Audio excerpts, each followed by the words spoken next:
হযরত বাদশা সুলতান মাহমুদ গজনবী রহমতুল্লাহ আলাইহি বলে, আমার কাজ ছিল গজনব এলাকা থেকে সামদেশ ইয়ামেনে যায়া ব্যবসায়িক মালামাল আমি আমার এলাকাতে নিয়ে আসতাম।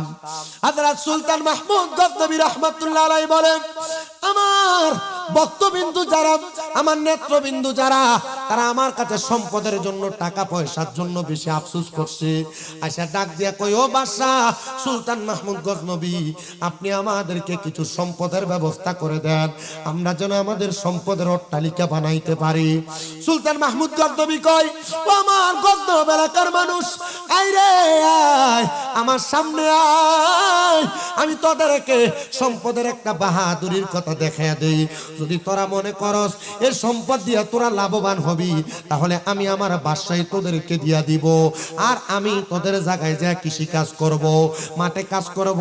সব গজনব এলাকার মানুষ চলে আসছে, সবাই একসাথে হয়া হযরত সুলতান মাহমুদ গজনবীর কাছে আসছেন। সুলতান মাহমুদ গজনবী বলে, আসো নাকি আমার সামনে এমন কোন প্রজা যে আমার কাছ থেকে সম্পদ নিবা? সবাই হাত তুলছে।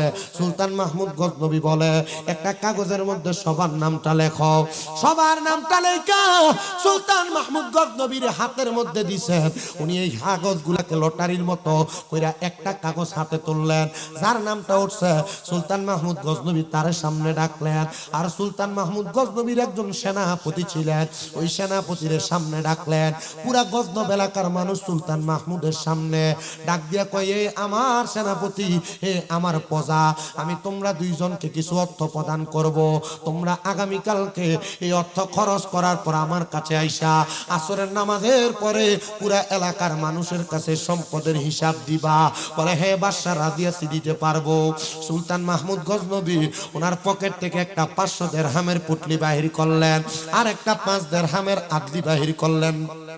আপনার আদলিনি কন্যা শিখি বের কইরাম, উনি ওনার সেনাপতির কাছে 500 দিরহামের পুটলিটা প্রদান করলেন, আর 1 দিরহাম দান করলেন। ওনার একটা যে ছোট্ট একটা ভক্ত, ছোট্ট একটা প্রজা তাকে বলে, যাও, তোমাদের সাথে আমার আগামীকালকে কথা হবে, তোমরা তোমাদের সম্পদের হিসাব আমার আগামীকালকে দেওয়া লাগবে। সবাই চলে গেছেন। ওই সেনাপতি 500 দিরহাম দিয়া দামি মুরগি কিনা, সুন্দর পোলার চাল কিনা, সুন্দর দামি দামি পোশাক কিনা, বাড়ির মধ্যে সুন্দরভাবে ব্যবহার করতেছেন।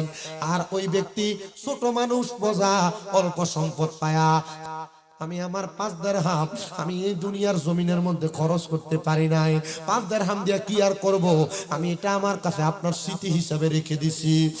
আর সেনাপতি কান্দে আর ডাক দিয়া কয়, বাদশা কি বলেন, আমি এটার উপর দাঁড়াইলে 500 দিরহাম দিয়া আমি দামি দামি খাবার কিনছি, আমি সুন্দর জামা কাপড় কিনছি, আমি খাবার গ্রহণ করেছি, আমি যদি হিসাব দিতে যাই এই টাওয়ার উপর দাঁড়াইলে আমার পাওটা একবারে সিলা যাবে।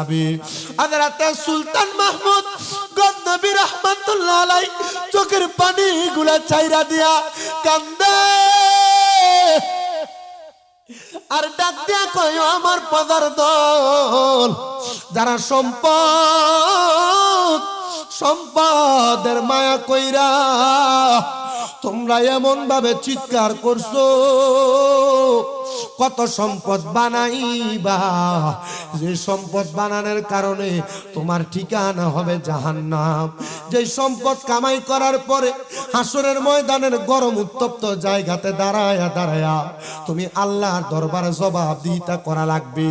পারবা না, পারবা না, পারবা না, ওই সম্পদের হিসাব তুমি দিতে পারবা না। সুলতান মাহমুদ গজনবী কয়, আমার প্রজার দলেরা, আসো এখন থেকে খারাপ কাজ ছেড়ে দাও, মন্দ কাজ ছেড়ে দাও, আল্লাহর কাছে সেজদায় অবনত হয়ে যাও, দেখবা আমার আল্লাহ তাআলা তোমাদেরকে সম্পদ দিয়ে ভরপুর করে দিবে।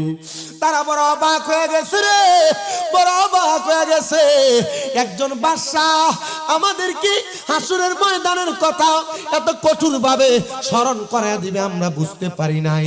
বাদশা গো, আমাদেরকে ক্ষমা করবেন, আমরা সম্পদের মায়া করি না, আমরা আপনার কাছে আগমন করলাম, আপনি এখন থেকে আমাদেরকে দ্বীনের তরবিয়ত তালিম প্রদান করবেন, আর আমরা আপনার কদমে থাইকা থাইকা আমরা দুনিয়ার জিন্দেগিটা কাটিয়ে দিব। বাদশা সুলতান মাহমুদ গজনবী রহমতুল্লাহ আলাইহি বলে, আমি আমার প্রত্যেকটা এলাকার মানুষকে ভালো বানাইছি। এলাকার কোন মানুষ যদি চায়, এলাকার কোন ইমাম যদি চায়, এলাকার কোন নেতা যদি চায়, এলাকার প্রত্যেকটা মানুষকে ভালো বানাইবো। সম্ভব সম্ভব সম্ভব, কিন্তু আমরা ভালো হতে চাই না। বলে হুজুর কেন ভালো হতে চাই না? সামনে নির্বাচন আইতাছে, আপনারা মানুষ এমন বদ মানুষ গো বাবা, 500 টাকার কাছে মাথা বেচইয়া জানগা, 500 টাকার কাছে মাথা বেচন দেখা রাস্তাটি ভাঙ্গা ভইরা থাকে, পুকুরের ভাটটি ভাঙ্গা ভাঙ্গা ভইরা থাকে। কারণ বেড়া যে আপনারা 500 করে মাথা পিছু দিছে, এতে হাড়া তুলবার লাগে, এটা বেড়া মারণ লাগে। সম্পদের মায়া পড়ে চুরি করা যাবে, বেশি সম্পদের আশায় মানুষের মাল সামান দখল করা যাবে, বেশি সম্পদের আশায় ভাই ভাতিজার জমি দখল করা যাবে না। না না মুসলমান শোনো, হযরত সুলতান মাহমুদ গজনবী রাহমাতুল্লাহ আলাইহির জামানায় আরেকটা জটিল ঘটনা। হযরত সুলতান মাহমুদ গজনবী বলেন, আমার একটা স্বভাব ছিল, আমি তাহাজ্জুদের নামাজ পড়তাম, ফজরের নামাজ পড়তাম, ফজরের নামাজ আদায় করে ততক্ষণ পর্যন্ত নামাজের মুসল্লা থেকে আমি উঠতাম না, যতক্ষণ পর্যন্ত আমি সূর্য উদয় হওয়ার পর 2 রাকাত নামাজ না পড়তাম। একদিন আমি 2 রাকাত নামাজ আদায় করে হঠাৎ করে শরীর ক্লান্ত ক্লান্ত অনুভব হয়। আমি সুলতান মাহমুদ গজনবী ক্লান্ত অনুভব হওয়ার পরে আমি হঠাৎ করে আমার নামাজের মুসল্লার মধ্যে ঘুমায় গেলাম। এমন টাইমে আমি ঘুমের ঘরে ছোট্ট একটা স্বপ্ন দেখছি রে। আল্লাহর এক বান্দা কান্না করতেছে আর আমাকে ডাক দিয়া বলতেছে, এ সুলতান মাহমুদ গজনবী, তোমার মতো এমন একজন বাদশা থাকা সত্ত্বেও আমার ছোট ছোট 2টা সন্তান মা হারা বাবা হারা, তারা কেমন করে দজলা নদীর পারে কান্না করতেছে, খাবারের অভাবে তারা বেহুতাশ হয়ে গেছে। হযরত সুলতান মাহমুদ গজনবী রাহমাতুল্লাহ আলাইহি বলে, ও দুনিয়ার মানুষ, আমি আর ঘুমাই নাই, আমি ঘুম থেকে জাগ্রত হইয়া আমি দৌড়াইতে লাগলাম, আমি আবার দজলা নদীর পারে পারে হাঁটতে লাগলাম। কইরে ছোট ছোট 2টা বাচ্চা তারা কান্না করতেছে আর খাবারের জন্য ক্ষুধার্ত হয়ে গেছে। আমি দজলা নদীর কিনারার মধ্যে যেয়ে দেখলাম, বয়স মাত্র 8-9 বছর বয়স হবে, ছোট ছোট 2টা ছেলে, তারা নামাজের মুসল্লা বিছিয়ে সেজদার মধ্যে পুরা পুরা কাঁদতাছে। আরে 8 বছরের বাচ্চা সেজদার মধ্যে পুরা আল্লাহর কাছে এত কান্দা কান্দে আর ডাক দিয়া কই, মনি আমাদের মাও নাই, আমাদের বাবা নাই, আল্লাহ গো, ও আল্লাহ, আমরা এতিম অসহায় হইয়া নদীর পারে দাঁড়ায় দাঁড়ায় কান্দি, তুমি যদি চাও আমাদের খাবারের যোগান দিতে পারো। আমার আল্লাহর পক্ষ থেকে হযরত সুলতান মাহমুদ গজনবীরে কেমন ভাবে পাঠাইছে দেখেন। সুলতান মাহমুদ গজনবী ছোট 2টা বাচ্চার মাথার মধ্যে হাত বুলিয়ে দিতেছে আর ডাক দিয়া বলে, বাবা, ও বাবারা, তোমরা যে কান্না করো কেন? হুজুর, আমরা কান্না করি, আমার আল্লাহ তাআলা দুনিয়ার সব মানুষের জন্য রিজিক রাখছে, আমরা 2টা এতিম ভাইয়ের জন্য কি কোনো রিজিক রাখে নাই? সুলতান মাহমুদ গজনবী তাদেরকে কোলে নিয়ে ঘরের মধ্যে খাবার আহার করাইতেছে। বাদশার দরবারের বড় আলেম ডাক দিয়া কয়, সুলতান মাহমুদ গজনবী, এরা কারা গো, এরা কারা? তুমি কি গোলাম ক্রয় করেছো? সুলতান মাহমুদ গজনবী কয়, না না না, আমি কোনো গোলাম ক্রয় করি নাই, আমি এই 2টা বাচ্চারে এতিম হিসেবে রাস্তা থেকে উঠে আনছি। হযরত সুলতান মাহমুদ গজনবীরে ওই জবরদস্ত আলেম ডাক দিয়া বলতেছে, এ সুলতান মাহমুদ গজনবী, তুমি কি বাচ্চাগুলার মাথাতে হাত বুলাইছো? সুলতান মাহমুদ গজনবী কয়, হ্যাঁ, আমি এই বাচ্চাগুলার মাথার মধ্যে হাত বুলাইছি। আল্লাহর নবীজি তিরমিজি শরীফের হাদিসে মুবারাকার মধ্যে বলতেছে, দুনিয়ার জমিনে কোন মানুষ যদি কোন এতিম সন্তান, বাবা হারা মা হারা সন্তানের মাথার মধ্যে হাত বুলাইয়া দেয় রে, মাথার মধ্যে হাত বুলাইয়া দেয়, ওই সন্তানের মাথার মধ্যে যতগুলা চুল থাকবে ওই চুলের পরিমাণ সওয়াব আমার আল্লাহ তাআলা ওই বান্দার আমলনামার মধ্যে দিয়া দিবে। এতিম বাচ্চা, এতিম বাচ্চা মাথায় হাত বুলিয়ে দিলে মাথায় যত চুল থাকবে সেই পরিমাণ সওয়াব আমলনামায় দাও। মুসলমান শুনো, সুলতান মাহমুদ বলে, বাবা, তোমরা খাবার আহার করেছো, তোমাদের মাথার মধ্যে হাত বুলাইলাম, তবে তোমাদের মা বাবা কোথায়? তারা বলে, হুজুর, দজলা নদীর উপর দিয়া আমার আব্বা জান আমাদেরকে এবং আমার আম্মা জানকে নিয়া উনি রওনা করেছিলেন যাওয়ার জন্য বাগদাদে। কিন্তু আমার আব্বা বাগদাদে যাওয়ার আগে নদীর মধ্যে নৌকাডুবি হয়ে গেছে। আমার আব্বা ইন্তেকাল করেছে, আমার মা ইন্তেকাল করেছে। আল্লাহর নবী রাহমাতুল্লিল আলামিন নবী কই, দুনিয়ার মানুষ ব্যবসা করতে যায়, চাকরি করতে যায়, কাজকর্ম করতে যায়, কোন মানুষ যদি ইন্তেকাল করে তাহলে মরণটা শহীদের মরণ হয়। আপনারা যারা সংসারের জন্য টাকা পয়সা কামাই করেন, রুজি রোজগার করেন, আপনাদের আমলনামার মধ্যে আল্লাহ তাআলা নফল ইবাদতের সদকার সওয়াব লেখে। আর যদি পরিবারের জন্য খাবার জোগান দিতে যায় আপনারা ইন্তেকাল করেন, আপনাদের এই ইন্তেকালটা আমার আল্লাহ তাআলা শহীদের মর্তবা হিসেবে কবুল করে নিবে। ছোট দুইটা বাচ্চা কান্না করে আর ডাক দিয়ে বলে, ওগো বাদশা, আমার মা নাই বাবা নাই। বাদশা বলে, হে ছোট দুইটা সন্তান, আজকে থেকে আমাকে তুমি তোমার পিতৃ পরিচয় প্রদান করবা। পিতৃ পরিচয় প্রদান করার কথা যখন শুনলেন, ছোট দুইটা বাচ্চা সুলতান মাহমুদ গজনবীকে বাবা বাবা বলে ডাকতেন। সুলতান মাহমুদ গজনবী তাদেরকে বাদশার সুন্দর শিক্ষালয়ের মধ্যে কোরআন শিখায়, হাদিস শিখায়, বাদশার জায়গার মধ্যে রাইখা ইলমে দ্বীন অর্জন করাইলেন। তাদেরকে ইলমে দ্বীনের তালিম তরবিয়ত গুলা প্রদান কইরা বাদশা তাদেরকে রাজ কারাগারের মধ্যে, রাজঘরের মধ্যে, রাজপ্রাসাদের মধ্যে রাখছে। ডাক দিয়ে বলে, এ ছোট দুইজন বাচ্চা, তোমরা কি এখন তোমাদের এমন ইলম অর্জন করেছো যে ইলম দ্বারা তোমাদের মা বাবা ইন্তেকাল করার পরে কবরে কেমন আছে তোমরা জানতে পারবা? শুধু দুইটা বাচ্চা ডাক দিয়ে কই, হুজুর, আমাদের মা বাবা কবরে কেমন আছে আমরা কেমনে জানবো? রাজপ্রাসাদের বড় আলেমকে ডাক দিছে, হুজুর আপনি বলেন না এমন কোন নেক আমল আছে যে কিনা যে নেক আমল দিয়া একটা মানুষ মুরাকাবার মাধ্যমে, মুশাহাদার মাধ্যমে তার মা বাবা কবরে কেমন আছে জানতে পারে? হুজুর বলে, হ্যাঁ আছে। আমার আল্লাহ তাআলা কোরআনুল কারীমের আয়াত নাযিল করে দিয়েছেন, ওয়া মিনাল লাইলি ফাতাআজ্জাদ বিহি নাফিলাতাল লাকা আসা আইয়াবাসাকা রাব্বুকা মাকামাম মাহমুদা। আল্লাহ তাআলা বলেছেন, নবীজি আপনি রাতের কিছু অংশে তাহাজ্জুদের নামাজ আদায় করেন। যদি তাহাজ্জুদের নামাজ আদায় করেন, অতি সত্বর আপনার মাকামে মাহমুদ প্রশংসার জায়গা দান করা হবে। আমার নবীজি এই আয়াত নাযিল হওয়ার পরে সারা রাত কান্না করেছেন। আম্মা জানা আয়েশা সিদ্দিকা থেকে হাদিস বর্ণিত, তিনি বলেন, আমার নবীজির চোখ মুবারক গুলা ফুলে গেছে, লাল হয়ে গেছে। নবীজির দাড়ি মুবারক গুলা, নবীজির চোখের পানিতে একবার চুপচুপা হয়ে গেছে। আমি আমার নবীজিকে প্রশ্ন করলাম, ইয়া রাসূলুল্লাহ, ইয়া হাবিবাল্লাহ, নবী গো, এমন ভাবে কেন আপনি কান্না করেন? আমার নবী কয়, আয়েশা, আমার আল্লাহ বলেছে আমি নবী যদি তাহাজ্জুদ পড়ি আমারে মাকামে মাহমুদ দান করব। আমি নবী কান্না করেছি আর আল্লাহর কাছে বলেছি, আল্লাহ আমার উম্মত গুনাহ করবে, অন্যায় করবে, পাপ করবে, আমার উম্মত যদি তাহাজ্জুদের নামাজ পড়ে আপনি আমার উম্মতের কি দান করবে? আমার আল্লাহ তাআলা জানায়া দিছে, রে আয়েশা রে, আমার আল্লাহ বলছে আমার উম্মত যদি তাহাজ্জুদের নামাজ পড়া আমার আল্লাহর কাছে কোনো কিছু চাই, আমার আল্লাহ আমার উম্মতের তা দান করবে। বাদশার দরবারে ছোট ছোট দুইটা বাচ্চারে আলেম ডাক দিয়া বলে, বাবা তাহাজ্জুদের নামাজ পড়ো। মারহাবা করুন। তাহাজ্জুদের নামাজ পড়া আল্লাহর দরবারে কান্না করো, দেখবা আমার আল্লাহ তাআলা তোমার আব্বা আম্মা কবরে কেমন আছে তোমাদেরকে জানিয়ে দিবে। বাদশা কয়, হুজুর আমি যদি পড়ি আমার আল্লাহ আমি সুলতান মাহমুদের কি দান করব? বলে, আপনি যা চাইবেন আমার আল্লাহ আপনারে তা দান করে দিবে। উনিও তাহাজ্জুদ গুজারি হয়ে গেছে, তাহাজ্জুদ নামাজ পড়তেছে। ছোট দুইটা বাচ্চা সকালবেলা দৌড়াইয়া আয়েশা ডাক দিয়া কয়, ও সুলতান মাহমুদ গজনবী গো, আমি তো আমার মারে আর আমার আব্বারে দেখছি। বলে, কেমন ভাবে দেখছ?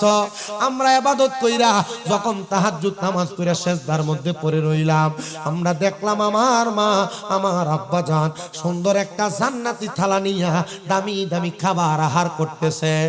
আমরা জিজ্ঞাসা করলাম, ও মা, ও আমার আব্বা, এত দামি খানা, এত ভালো খানা এত দামি দামি খাবার কই পাইলেন?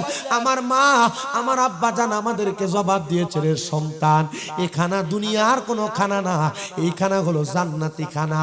ও মা, ও আব্বা জান, এই জান্নাতি খানা কই পাইলেন? বলে তোমাদের মতো সন্তান যদি দুনিয়ার জমিনে কোনো মা বাবা রেখে আসে, আর ওই সন্তান যদি তাহাজ্জুদ নামাজ আদায় করে করে আল্লাহর দরবারে কান্নাকাটি করে, আমার আল্লাহ তো তোমাদের দোয়ার বরকতে আমি মারে মাফ করে দেয়, তোমাদের দোয়ার বরকতে আমি বাপরে মাফ কইরা জান্নাতি খানা দান করে দেয়।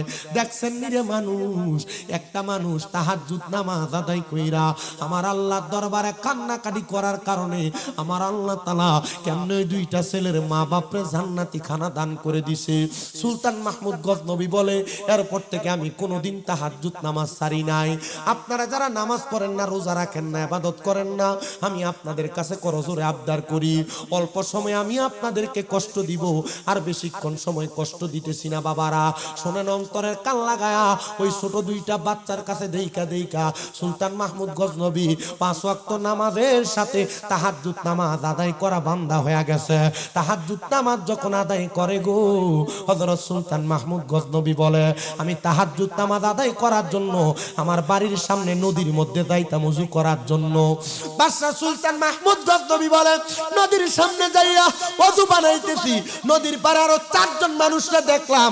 বাদশা কয়, হাই রে হায়, আমি মনে করেছিলাম এতদিন আমি একা একা তাহাজ্জুদ নামাজ পড়ি, কিন্তু আমার এলাকার 4 জন মানুষ তারাও তো তাহাজ্জুদ নামাজ পড়ে। আসলে ওই 4 জন এই এলাকার মানুষ না, গজনবের মানুষ না, এরা সামদেশ থেকে আসছে। সুলতান মাহমুদ গজনবী নামক বাদশা আছে, যার বাড়িতে স্বর্ণ গয়না মণিমুক্তা আছে, এগুলা চুরি করার জন্য সুলতান মাহমুদ গজনবী রহমতুল্লাহ আলাইহি এদেরকে ডাক দিছে, বাইরের দিকে আসেন। এরা কয়, দেখছস নি, আমরা আসছিলাম এই এলাকায় চুরি করতে 4 জনে মিলা, তার কত বড় সাহস, একা একা চুরি করতে আসছে। আসলে কি তিনি চোর না বাদশা? বাড়ির সামনে কুকুর থাকে, ওই কুকুর ঘাউ ঘাউ করে কি বলে, আমি কুকুরের বাসা বুঝতে পারি। বলে, ভালো একটা গুণ। বলে, এরপর আপনার কি গুণ আছে? তিনি বলে, আমার গুণ হইল আমি যেই বড় বাড়ির মধ্যে যাই না কেন, বাড়ির মধ্যে যত বড় লোক মানে তালা থাকুক না কেন, আমি চোখের একটা ইশারা দিয়া ওই বড় তালাটা খুলতে পারি। 3 নাম্বার ব্যক্তি, তোমার কি গুণ? তিনি ডাক দিয়ে বলেন, আমার 3 নাম্বার গুণ হলো আমি ঘরের মধ্যে প্রবেশ করার সাথে সাথে নাকের গ্রান টান দিলে কোন জায়গায় কি আছে আমি সেটা বলতে পারি। 4 নাম্বার ব্যক্তিরে বলে, তোমার কি গুণ আছে? বলে, আমি দিনের বেলা যারে দেখি রাতের বেলা তারে চিনি, রাতের বেলা যারে দেখি দিনের বেলা তারে চিনি। বলে, গুণ তো ভালো, তাহলে তোমরা সঙ্গে আমারেও নিয়ে যাও। বলে, আপনার কি গুণ আছে? বলে, যদি আপনার গুণ থাকে তাহলে আপনারও সমান ভাগ দেওয়া হবে। বাদশা ডাক দিয়ে কয়, আমার গুণ হইল আমি যদি ডান দিকে তাকাই ফাঁসির আসামি মাপ পাওয়া যায়, আমি যদি বাম দিকে তাকাই দুনিয়ার জমিনের ফাঁসির আসামি শুধু মাফ হয় না, মৃত্যুদণ্ড মাফ হয়ে যায়। বলে, ঠিক আছে, তাহলে আপনার মতো লোক আমাদের দরকার। যেহেতু রাজপ্রাসাদে চুরি করতে যাব, ধরা খাইলে তো ফাঁসি পাওয়া লাগবে। আসলে কি চুরি করতে যারে লইয়া যায় তিনি চোর না বাড়ির মালিক? শুনেন আমার মুসলমানেরা, নিজের বাদশারে লইয়া বাদশার বাড়িতে গেছে চুরি করতে, এবার কুকুরের সামনে দিয়া যায়। বাদশা জিজ্ঞাসা করে, এ ভাই, তোমার তো ক্ষমতা, কুকুর যা বলে তুমি বুঝতে পারো। কুকুর এখন গেউ গেউ করা শুরু করছে, তুমি বলো কুকুর কি বলছে। এ ডাক দেখো, এ বাদশা, এ ভাই শুনো, কুকুর বলছে আমরা নাকি যার বাড়ি তারে লয়ে চুরি করতে যাই। আচ্ছা বলো তো, আমরা তো এখানে যারা আছি 5 জনই তো চোর, আমরা কেমনে মালিককে লয়ে চুরি করতে যাব? আসলে কুকুর যেটা কইছে এটা কি হেসা কইছে না মিছা? মানুষ লগে খাওয়াইবেন পড়াইবেন, দেখবেন এটা ফিসুন দিয়ে চুরি মারে। আফেক টাইপের এমন বহুত মানুষ আছে না, তারা একসাথে খায়, একসাথে চলে, একসাথে চলাফেরা করে, পরে আবার মুনাফিকি করে, বেঈমানি করে, বন্ধুরে বিপদে ফালায়, ভাই ভাইয়ের বিপদে ফালায়, আছে না? কুত্তারে খাওয়াইেন, বেঈমানি করতে না, 1 দিন 2 দিন খাওয়াইলে দেখবেন কুত্তা বাড়ির কাছে বসে থাকে। প্রিয় মুসলমান ইমানদার শুনেন, আমার 5 জন একসাথে বাদশার দরজার সামনে। বলে, দরজা খোলার ক্ষমতা যার, দরজাটা খোলো। সে হাতটা দিয়ে ঘুরে কি যেন করছে, দরজাটা ডাইরেক্ট খুলে গেছে। বাদশা কয়, দুনিয়ার সাধারণ কোন চোর না, এ চোরগুলা বড় মারাত্মক চোর। এদেরকে নিয়ে প্রবেশ করছে। ঘরে প্রবেশ করে একজন নাকের সুঘ্রাণ টান দিয়া ডাক দিয়া কই, আমার সংসার সঙ্গীরা, এ ঘরে মাল আছে, ওই ঘরে ওই মাল আছে, সব মালগুলা নিয়ে একটা ঘরের মধ্যে জমা করো, এরপর আমরা একসাথে এখান থেকে বের হব। পুরা ঘরের মাল চুরি করতে করতে, পুরা ঘরের মাল চুরি করতে করতে, পুরা ঘরের মাল চুরি করতে করতে একটা ঘরের মধ্যে নিয়ে রাখছে। এমন টাইমে চারদিকে আযান শুরু হয়ে গেছে, আসসালাতু খায়রুম মিনান নাওম। বাসাতে আমি তাহাজ্জুদ নামাজ পড়তে উঠতেছিলাম, কিন্তু তাহাজ্জুদ নামাজ আমার পড়া হয় নাই, কিন্তু আমি ফজরের নামাজ তো ছাড়তে পারবো না। আমি দেখলাম ওই সাইড সোরা মালগুলারে নিয়া আমার নামাজের ঘরের মধ্যে ঢুকাইছি। আমি আর চিন্তা না কইরা ঘরের দরজাটা বন্ধ করে দিলাম। ওই চারজন কান্নাকাটি করতেছে, হায়রে কোন জায়গাতে আসলাম, ঘরের দরজা বন্ধ, আজকে চুরির দায়ে আমাদেরকে আঘাতপ্রাপ্ত করা হবে, আমাদেরকে ফাঁসি দেওয়া হবে। আমাদের চার চোরের না আটকাইলো, আমাদের সাথে যে ছিল সে কোথায়, তারে তো আটকাইলো না। পরের দিন সকাল বেলা পুরা গজনব এলাকার মধ্যে এলান হয়ে গেছে, এই গজনবের মানুষ খবর পাইছো বাদশার বাড়িতে চুরি করার জন্য চোর প্রবেশ করেছে, তোমরা সবাই মাঠের মধ্যে জমায়েত হও, সবার সামনে চোরদেরকে শাস্তি দেওয়া হবে। সবাই মাঠের মধ্যে চোরদেরকে আইনা কাঠগড়ার মধ্যে দাঁড় করানো হয়েছে। বাদশা সুলতান মাহমুদ বাদশাহীর পোশাক পরা ওনার রাজসিংহাসনের মধ্যে বসছে। ওই চোরের চারজনের ভিতরে তিনজন চোর কান্না কাটি করতেছে, হাইরে বাদশার বাড়িতে চুরি করলাম, এখন তো বাদশা আপনারে ফাঁসি দিব। কিন্তু একজন চোর মুস্কি মুস্কি হাসতাছে। বাদশা কয়, মানুষ অবাক হয়ে গেছে রে, জিজ্ঞাসা করতেছে, হে মানুষ তোমরা বলো না, তিনজন তো কান্দে, তারা আঘাত দেওয়া হবে, শাস্তি দেওয়া হবে, কিন্তু একজন চোর কি লেগে হাসি? এটা বড় মারাত্মক আযাবুন শাদীদ, যন্ত্রণাদায়ক শাস্তি দেওয়া হবে। কিন্তু ওই চারজনের তিনজন কান্দে, একজন হাসে। বাদশা ডাক দিয়ে কয়, চোরের দল তিনজনে কান্দাছে, তারার ভিতরে মরণের ডর আছে, তোমার ভিতরে কি মরণের ডর নাই? সে হাসে আর ডাক দিয়া কয়, বাদশা গো, রাতের বেলা একসাথে চুরি করতে ঢুকলেন, একই রকমের অপরাধী, কিন্তু কেমনে গো আপনারে আটকাইলেন একবার বলেন না? বাদশা ডাক দিয়া কয়, তোমরারে আমি মনে করছিলাম আমার মতো তাহাজ্জুদ পড়া মানুষ আমাদের সমাজে এমন বহু বুজুর্গ মানুষ আছে, দাড়ি টুপি লাগায়া পরের হক মাইরা মাইরা খায়। দেখো বাদশা, এই যে দেখেন ডান দিকে আল্লাহ তাআলার কত বড় নিদর্শন বাদশা চাইছে। বাদশার ডাক দিয়ে বাদশা, বাম দিকে দেখেন আল্লাহর কত বড় নিদর্শন বাদশা চাইছে। রাজপ্রাসাদ সব দিকে সব আছে। এবার ওই হাসনেওয়ালা চোর ডাক দিয়ে কয়, বাদশা আমাদেরকে এখানে কেন দাঁড় করাইছেন? বলে, তোমরা বাদশার বাড়িতে চুরি করতে আসছো, ফাঁসি দিয়া তোমাদেরকে মৃত্যুদণ্ড দেওয়া হবে। এবার চোর ডাক দিয়া কয়, বাদশা ডাইনে বামে তাকায়া দাও, চুরির ফাঁসিও মাফ, মৃত্যুদণ্ড মাফ, এবার যে শাস্তি দিবেন আমরা মাইনা নিব।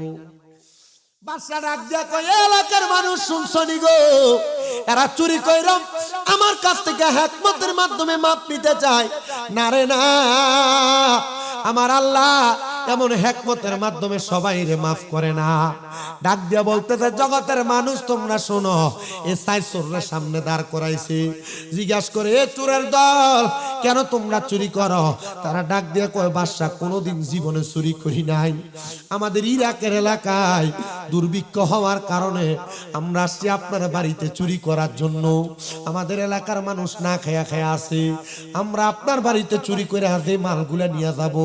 আমরা চিন্তা করেছিলাম আমার এলাকার মানুষদেরকে আমি এগুলা দিয়া মানুষের ক্ষুধা নিবারণ করব।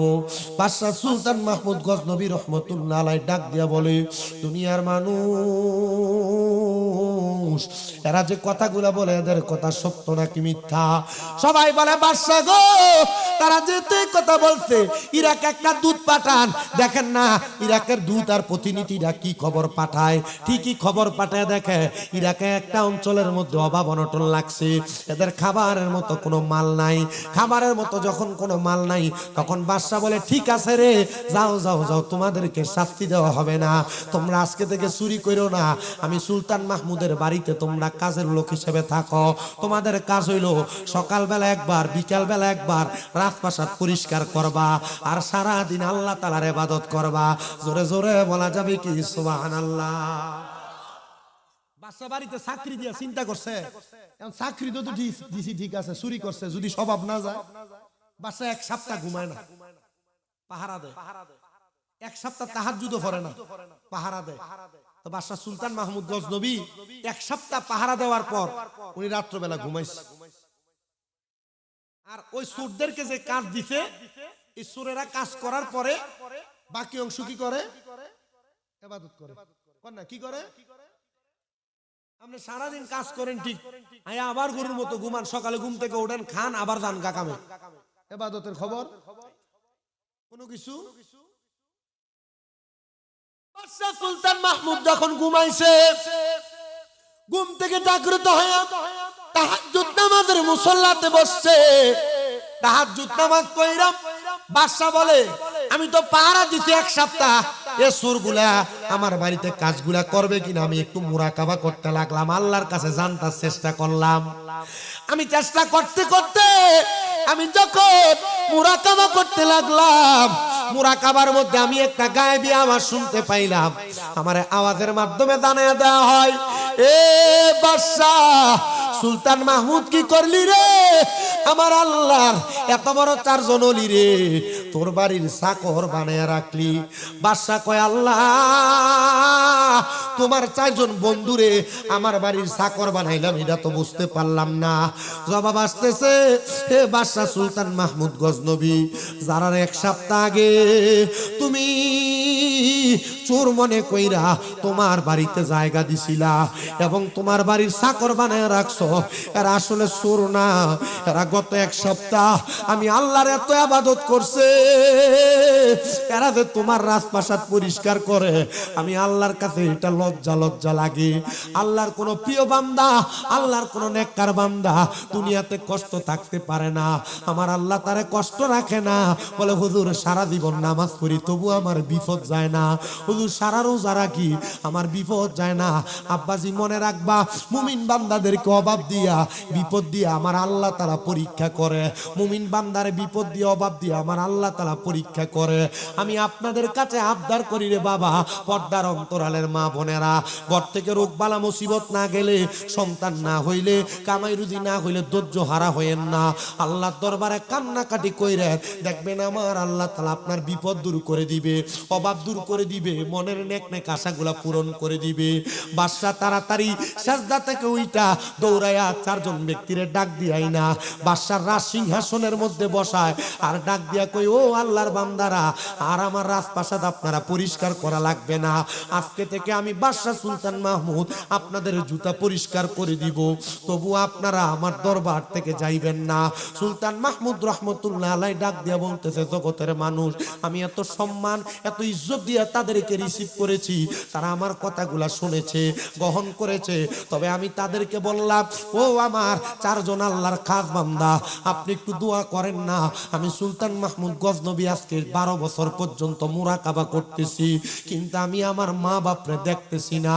ওই চারজন ডাক দিয়া কই, ও সুলতান মাহমুদ গজনবী, দেখবেন কেমনে গো, বাদশাহী পরিচালনা করতে যায় আপনার দরবারে যে মানুষদেরকে আহার করার জন্য চাল দেওয়া হয়, গম দেওয়া হয়, আপনার ওই প্রজাদের মধ্যে এটা সমানভাবে দেওয়া হয় না। এই জন্য আপনি ইনসাফ বেইনসাফ হওয়ার কারণে আপনি আপনার মারে বাপরে দেখতে পান না। এবার শুনো, মানুষকে মাল তামান দেওয়ার সময় ওজন করে সমানে সমানে দিবা, নচেত তোমার ইবাদত আসমান এবং জমিনের মাঝখানে ঝুলন্ত অবস্থায় থাকবে, ঝুলন্ত অবস্থায় থাকবে। সুলতান মাহমুদ গজনবী বলে, এবার আমি ওই দিনই মাইপা মাইপা মানুষকে মাল দেওয়া লাগলাম, বাইতুল মালের সম্পদ দিতে লাগলাম। ওই দিনে আমি তাহাজ্জুদ করে মুরাকাবা করার পরে স্বপ্ন দেখলাম, আমার আম্মা এবং আমার আব্বা জান আমার স্বপ্নের মধ্যে আইসা আমার মাথার মধ্যে হাত বুলিয়ে দিতেছে। আমি বললাম, মা ও আব্বা জান, আপনাদেরকে আমি আমি 12 বছর পর্যন্ত তালাশ করি, কিন্তু আপনাদেরকে আমি দেখতে পাই না। আজকে কেমনে কিভাবে আসলেন গো?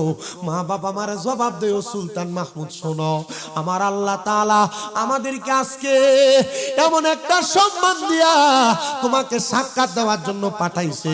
কারণ তুমি যখন তোমার প্রজাদের প্রতি সম্মান করেছো, ইনসাফ করেছো, আমার আল্লাহ তাআলা ওই ইনসাফের বরকতে আমরা মা বাপরে মাফ কইরা জান্নাতের মধ্যে জায়গা করে দিছে। এ আমার ময়ূরার বাবারা, এ ময়ূরা এলাকার বাইতুল জান্নাত জামে মসজিদের উদ্যোগে জান্নাতের বাগানে যারা যারা বসলেন, আপনাদের তো অনেকের মা কবরে, আপনাদের তো অনেকের বাবা কবরে।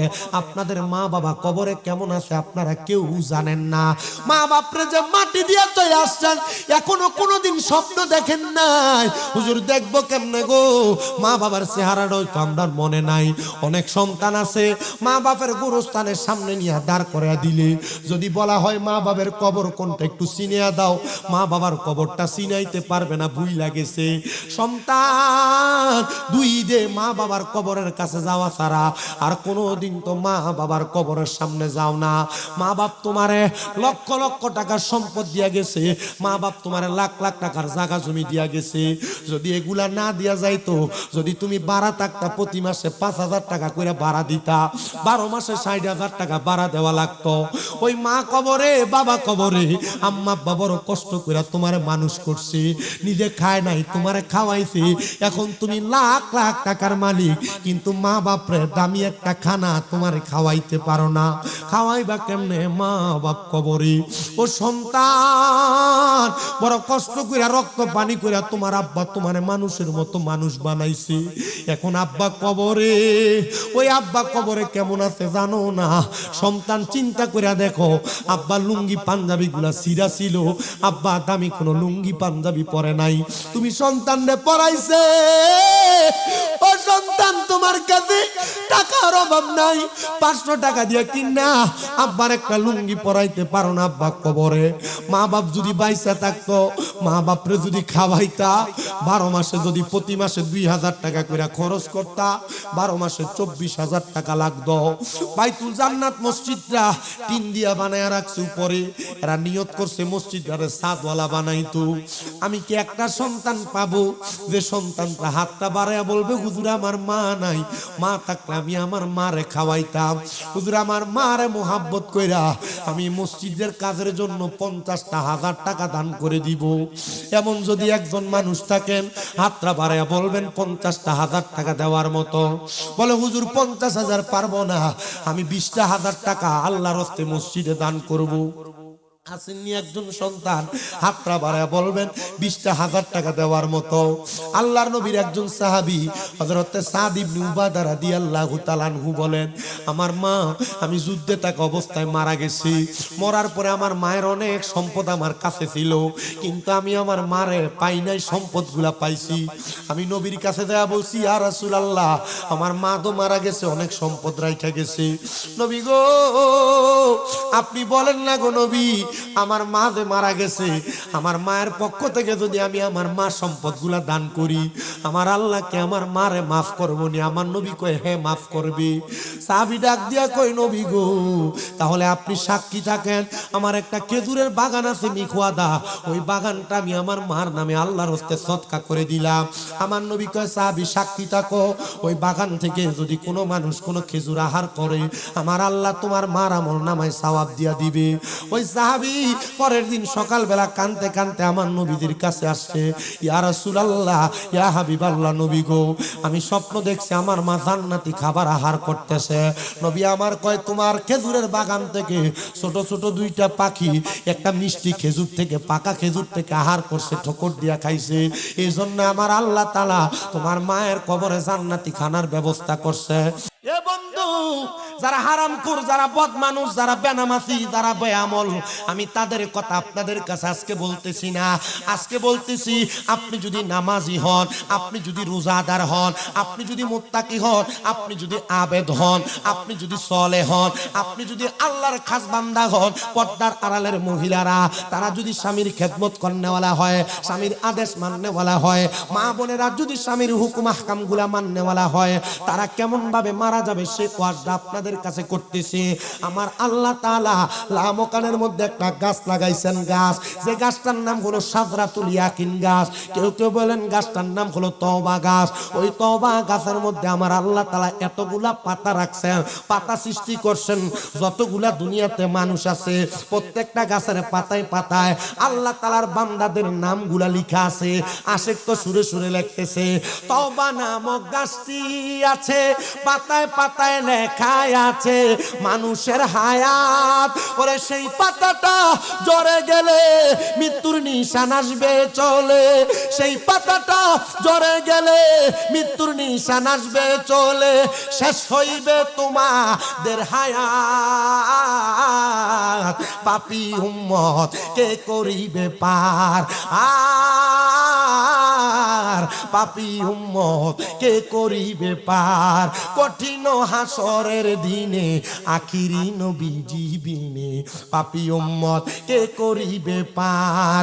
নবী বলবে আবু বকর তুমি লও দুজকের খবর, উম্মত নি দুজকে যায় আমার। কোথায় বাবা উসমান গনি তুমি লও কাউসারের পানি, উম্মতের করাও না আহার। পাপী উম্মত কে করিবে পার,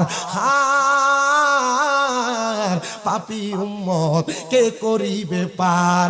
কঠিন হাসরের দিনে আখিরি নবীজি বিনে পাপী উম্মত কে করিবে পার।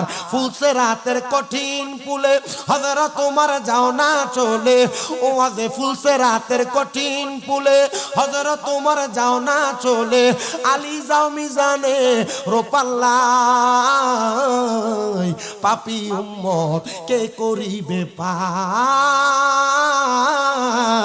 পাপী উম্মত কে করিবে পার। ইয়া রাসূলুল্লাহ নবী গো আমরা পাপ করেছি, আমরা অন্যায় করেছি, আপনি নবী ছাড়া আমাদেরকে কেউ বাঁচাইতে পারবে না।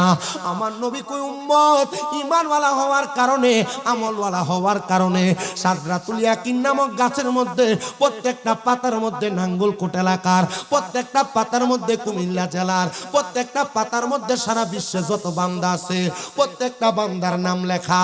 গাছের মধ্য থেকে আপনার নামের পাতা যখন জোরে পড়ে যাবে ওই পাতার নামের মানুষটার কাছে আমার আল্লাহ তাআলা একজন না দুইজন না তিনজন ফেরেশতা পাঠাইব। তিনজন ফেরেশতা, দুইজন ফেরেশতা রহমতের, আরেকজন ফেরেশতা মালাকুল মউত। ওই দুইজন ফেরেশতা মুমিন বান্দার সামনে যখন আসবে, মুমিন বান্দার সামনে আইসা একজন বান্দার নাকের আগার কাছে বসবে, একজন বান্দার মাথার কাছে আইসা বসবে।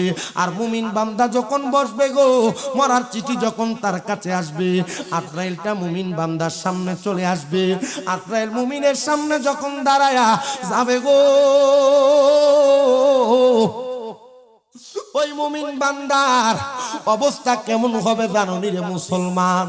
আজরাইলে সর্বপ্রথম মুমিন বান্দার বুক বরাবর থাবা দিয়া ধরবে মুমিন বান্দার রূহটা নেওয়ার জন্য। আরে মুমিন বান্দার বুকের মধ্য থেকে আওয়াজ আসবে রে মুমিন বান্দা, তোমার বুকের মধ্য থেকে কি আওয়াজ আসবে? দুইজন ফেরেশতা মুমিন বান্দার বুকের মধ্যে দাঁড়ায়া ডাক দিয়া বলবে রে আজরাইল, মুমিন বান্দার রূহ তুমি বুক দিয়া বাহির করতে পারবা না। বলে কারণ কি? মুমিন বান্দার বুকের মধ্যে আল্লাহ এবং তার রাসূলের মোহাব্বত আছে, এই জন্য বান্দার রূহ কবজ করা যাবে না, চলে যাবে। আজরাইল আলাইহিস সালাতু ওয়াস সালাম আল্লাহর হুকুম পায়া আবার মুমিন বান্দার কাছে আসবে। এ মুমিন বান্দা, এ মুমিন বান্দা তোমার রূহ নেওয়া হবে। এবার মুমিন বান্দার কপাল বরাবর হামলা করা হবে, কপাল বরাবর। বান্দার রূহ নেওয়ার জন্য যখন কপাল বরাবর হামলা করবে গো, ওই বান্দার কপালের মধ্য থেকে আওয়াজ আসবে আজরাইল, মুমিন বান্দার রূহ তুমি কপাল দিয়া কবজ করতে পারবা না। বলে কেন পারবো না? আর কপাল দিয়া মুমিন বান্দা 5 ওয়াক্ত নামাজের সেজদা দিয়েছে।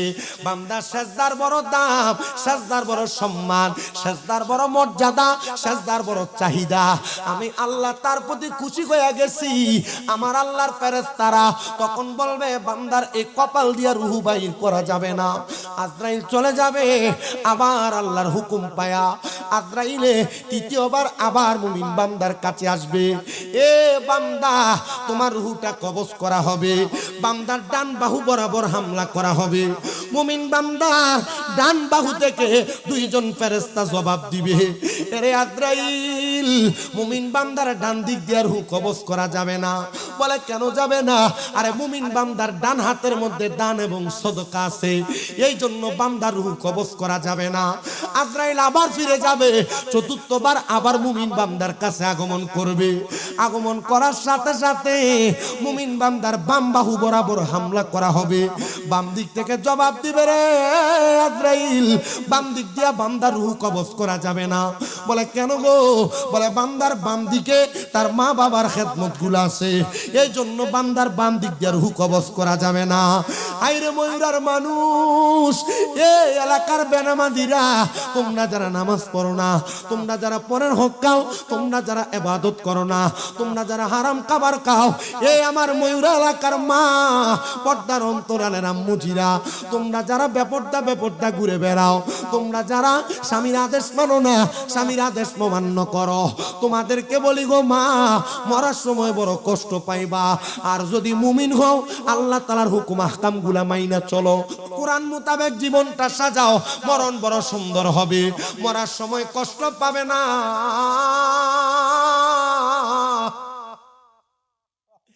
এত আরামের মরণ, সাইড দিক দিয়ে হামলা করবে আজরাইল, কোন দিক দিয়ে রূহ নিতে পারবে না। যে আজরাইল দুনিয়ার মানুষের রূহ নিতে একটা সেকেন্ডও দেরি করে না। যদি তুমি মুমিন হও, যদি তুমি মুসলিম হও, যদি তুমি নামাজি হও, যদি তুমি আবেদ হও, তোমার রূহটা আজরাইল কষ্ট দিয়া নিবে না। 4 বার যখন বাধা দেওয়া হবে, আজরাইল আমার আল্লাহর দরবারে দরখাস্ত করবে, মাবুদ রে, আল্লাহ তোমার বান্দার রূহ তো বাহির করা যায় না। আমার আল্লাহ জানায়া দিবে, রে আজরাইল, এই বান্দা মুমিন, বান্দা নামাজি, বান্দা ইবাদত করনেওয়ালা, বান্দা রোজাদার, এই বান্দার রূহ কষ্ট দিয়া নেওয়া যাবে না। অপেক্ষা করো রে আজরাইল, বান্দা কালেমা পড়বে, কালেমা পড়ার সময় বান্দার জবান দ্বারা বাতাস বের হবে, বান্দা মরণের কষ্ট টের পাবে না, টের পাবে না, টের পাবে না। আরে এবার আজরাইল দাঁড়িয়ে থাকবে, বান্দা যখন, ওই বান্দাটা যখন ঘুম থেকে জাগ্রত হবে, বান্দা চক্ষু খুলবে, জবান দ্বারা পড়বে কালিমে তৈয়বা, লা ইলাহা ইল্লাল্লাহু মুহাম্মাদুর রাসূলুল্লাহ সাল্লাল্লাহু আলাইহি ওয়াসাল্লাম। বান্দা যখন কালেমা পড়বে, ওই বাতাসের সাথে বান্দার রূহটারে হরণ করা হবে। হুজুর, বান্দার রূহ যখন কবজ করা হবে, বান্দা কি টের পাবে না? আল্লাহর নবী কয়, না না না, টের পাবে না। ইয়া রাসূলুল্লাহ, ইয়া হাবিবাল্লাহ, কেন টের পাবে না? বলে টের পাবে কেমনে রে? বান্দার মুখের বাতাসের মাধ্যমে রূহটা নেওয়া হবে, বান্দা টের পাবে না। একটা ছোট বাচ্চা দুধের জন্য কান্না করলে, মা মুখের মধ্যে দুধ দেওয়ার পরে মাথায় হাত বুলিয়ে দিলে বাচ্চাটা যেমন ভাবে ঘুমিয়ে যায়, মুমিন বান্দা তেমন ঘুমিয়ে যাবে, মরার কষ্ট টের পাবে না, মরার কষ্ট টের পাবে না।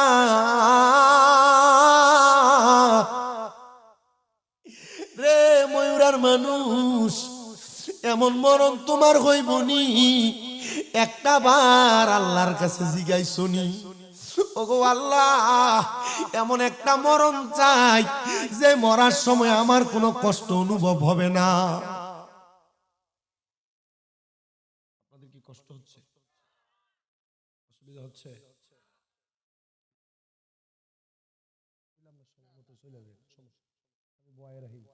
আর মাহফিলে বহুত মোল্লারা আছে, মাহফিলে দেখবেন নেতা এলে সেটা জায়গা সেটা না, এটা মোল্লার উদ্দেশ্য খারাপ, আমি সেটি না, কারণ ওয়াজ মাহফিলে, মসজিদের মাহফিল, মাদ্রাসার মাহফিলে নেতারা দাওয়াত দেওয়ার মাহফিল কমিটির কয়েকটা উদ্দেশ্য আছে। এর ভিতরে প্রধান আর মুখ্য উদ্দেশ্য হলো নেতারা আইবো, মসজিদ মাদ্রাসাতে কিছু দান করবে। আর দেখবেন যে মোল্লারা আমার বক্তব্য বন্ধ কইরা হেরে দিল কি লেগে বক্তব্য, এটার উদ্দেশ্য খারাপ, ভাইরাল হলো চিন্তা। আমি সেটি না ভাই, আমি আপনার কথা 10 বার কম, যদি আমি 20 বার কইলে আপনি মসজিদে 1000 টাকা বাড়ায় দেন, আপনার কথা আমি আরো 20 বার কম। কথা কয় না শুধু সুহু ভাই না, যদি এই এলাকার বিএনপি যতলা নেতা আছে সব দিয়ে কম, আমি তো কম। মসজিদে 100 টাকা যদি বাড়ায় দিব আমি আবার কম।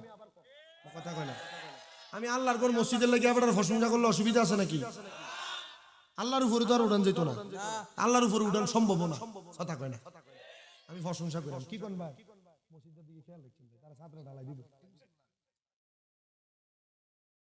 বাইরে দিছি দেউন না নেতা নি না, না দেউন না কেন ফাইন না, মোটামুটি রাস্তাঘাট ভালো আছে, দিলে ভালো। কথা কয় না, দিলে খুশি নি। মসজিদের ছাত্র হইতো ঠিক না, আমার ওয়াজ বাহির হইছে, এরপরে সাদের চিনতে বিরিয়ানিটা আনেন, এনে দিয়ে রাখেন, তাহলে মোটামুটি ওয়াজটাও গণবো। কি কোন আপনারা কষ্ট হইতেছে? ওয়াজের ধারা কোন জায়গায়? মুমিন বান্দা কি কষ্ট পাইয়া মরে না আরামে মরে? রুহু নেওয়ার সময় টের পাইবো। আর হে যে ওয়াজ করে গেছিলাম ময়ূর নগরী ভাড়া গেছেন কেন, রাত তোলেন তাইলে এনে ওয়াজ ঠিক আছে, আপনার মান হেনে ব্যস্ততা বেশি নাই আলহামদুলিল্লাহ।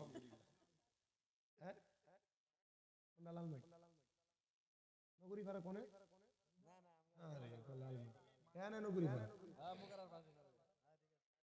আল্লাহ কবুল করো, আমিন কোন। তাহলে আমরা ঈমান নিয়ে মরতে চাই কি চাই না? আব্বা সাউন্ডটা ফালনা আরো দে, আমার কানটা ফাড়াইলা।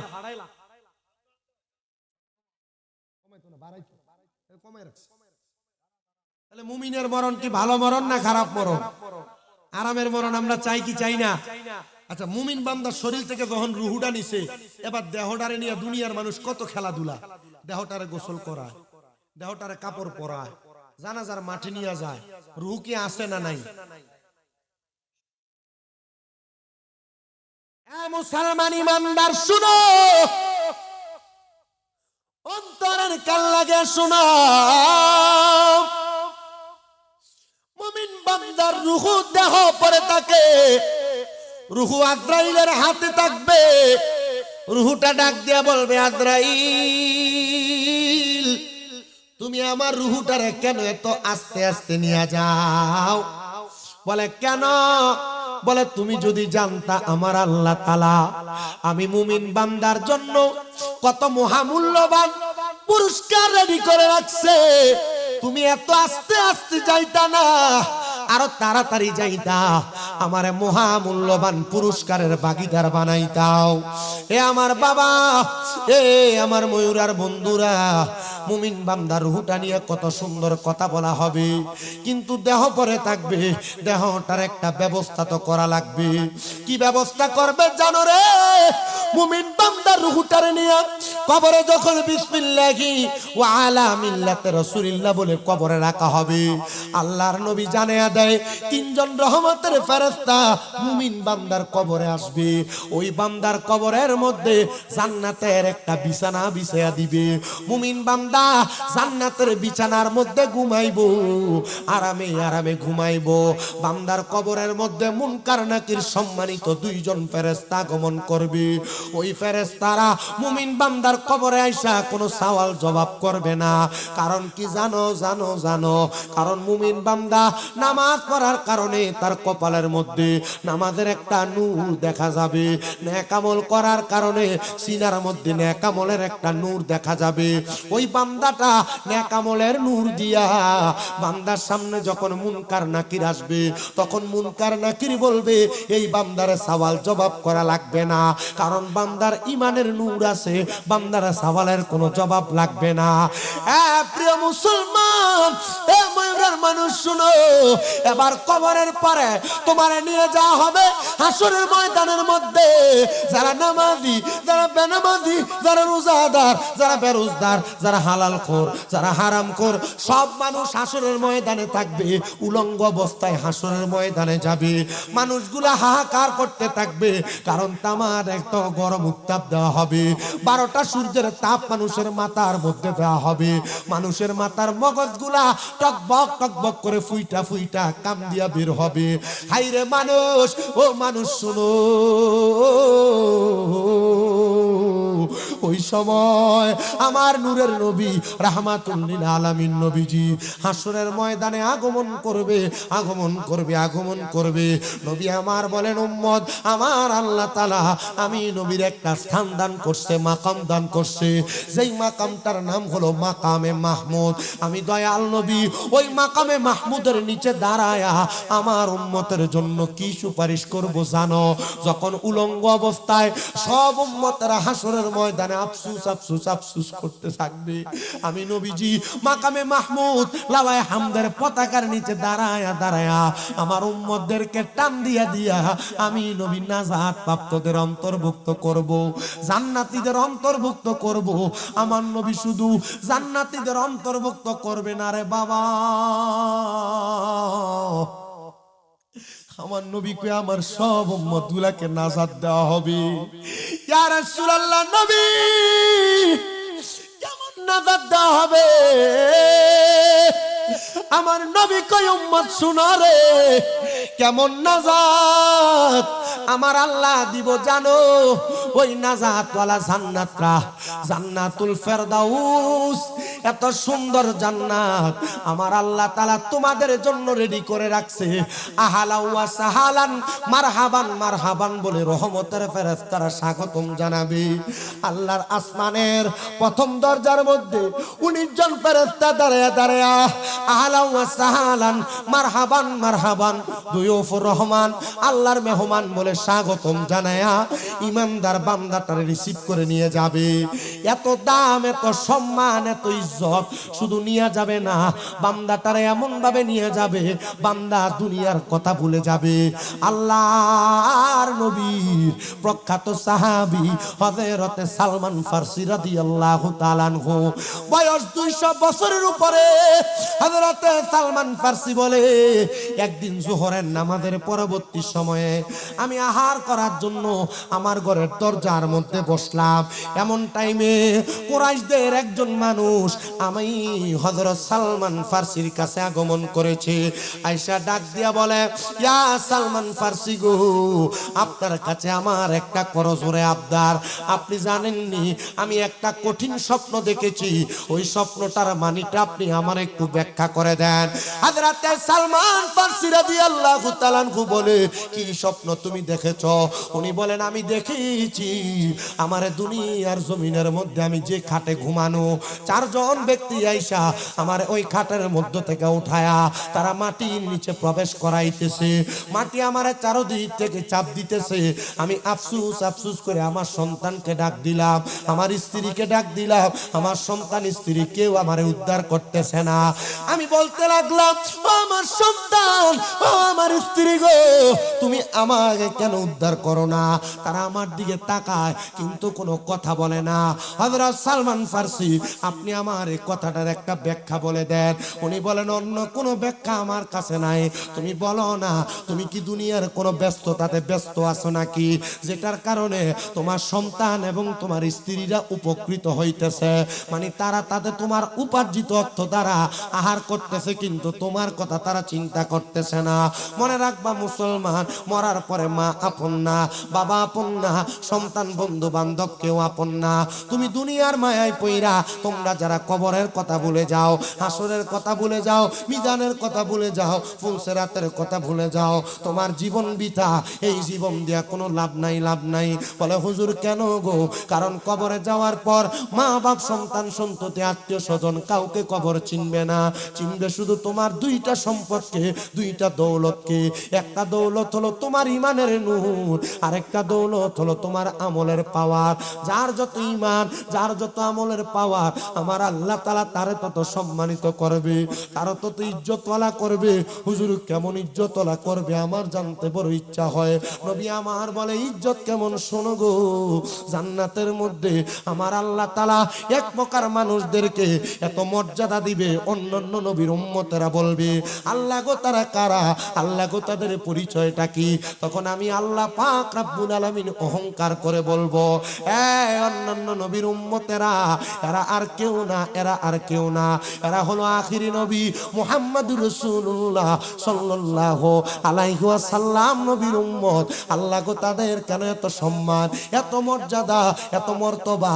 আমার আল্লাহ বলবে তারা মুহাম্মদুর রাসূলুল্লাহ সাল্লাল্লাহু আলাইহি ওয়াসাল্লাম নবীর আদর্শ গ্রহণ কইরা দুনিয়ার জমিনে চলাফেরা করেছে, তাদের জীবন সাজিয়েছে। এই কারণে আমার আল্লাহ তাআলা তাদেরকে জান্নাতীদের অন্তর্ভুক্ত করেছে। মুসলমান, আমাদের বড় দাম, আমাদের বড় সম্মান, আমাদের বড় ইজ্জত। যদি আমরা আমাদের ইজ্জত ধরে না রাখতে পারি, এটার কৌফিয়ত আমাদেরকেই দেওয়া লাগবে, এটার কৌফিয়ত আমাদেরকে দেওয়া লাগবে। এবার আপনারা বলেন আমরা ওই ইমানের দৌলত ধরে রাখার দরকার আছে না নাই? ধরে রাখি তো, কিন্তু মসজিদে আজান দেয়, আমি মসজিদের দোকানের পাশে বসে বসে বিড়ি আঙ্গাই।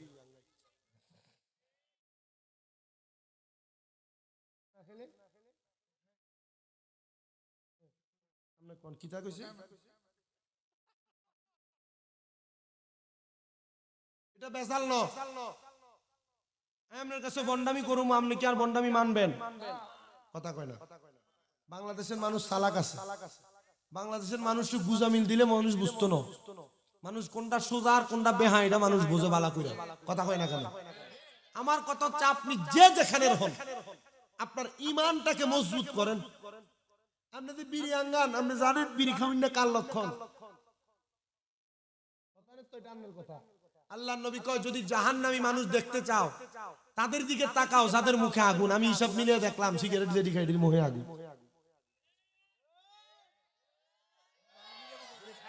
কথা জোরে কইলে জোরে কন, কমস্ত হইলে আস্তে কন। আপনার কন না এমন সিগারেট খাবেন না, আছে না নাই? যেটি খাই বলে চিন্তা হুজুরে এক বেটারে তো দেখছি কইতাছে সিগারেট খাইতে খাইতে বলে ভোট দিলে জান্নাতে যাবো। আমি চিন্তা করি এটির মাথার ভিতরে আল্লাহ কি গোবর দিছে না মগজ দিছে, এটা আল্লাহ ভালো জানে। মুসলমান শোনাম, ইসলাম মানুষকে গুজামিল দেওয়ার কারণ না, কথা না। শোনো বাবা শোনো, তোমার ঈমান নিয়ে পালন করবে, তুমি টের পাবে না, টের পাবে না। কিন্তু যদি তুমি তোমার ঈমানটারে মজবুত করে রাখো, মানুষের প্রতি ভালো ধারণা করো, দেখবা তুমি দুনিয়ার জমিন থেকে কবরে গেলে তোমার কবর বড় সুন্দর। জোরে কন্যা ঠিক কিনা? কেমন সুন্দর হবে শুনো। হযরত বাদশা সুলতান মাহমুদ গজনবী রাহমাতুল্লাহ আলাইহি, ওনার নাম হয়তো আপনারা অনেকেই শুনেছেন। জবরদস্ত একজন বাদশা ছিলেন।